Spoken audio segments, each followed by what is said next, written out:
Charter Communications, the number 3 U.S. cable TV operator controlled by billionaire John Malone, has offered to buy number 2 operator, Time Warner Cable, for $56 billion, or about $195 per share. Charter will also complete a previously planned $10 billion deal to buy Bright House Networks. Now, news of the deal comes after a failed attempt at a lower price last year, and separately, the collapse of Time Warner Cable's deal with the industry's top player, Comcast, over regulatory issues.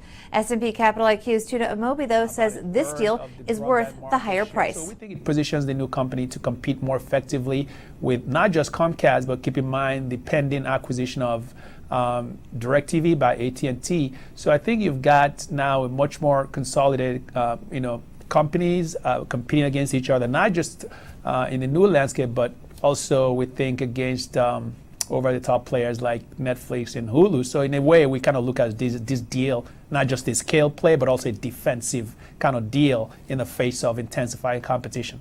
Soon after the deal was announced, the FCC chairman, Tom Wheeler, came out with a statement saying it would closely review the deal on its merits.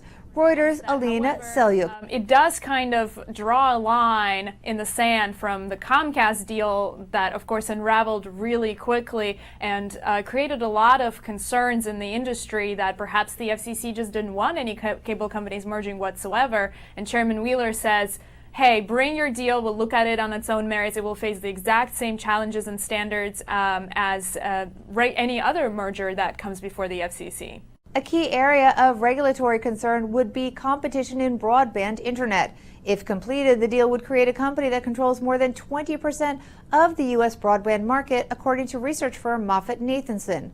The U.S. cable industry has been consolidating, bulking up to face rising competition from satellite TV and web-based services from Amazon, Netflix, and others.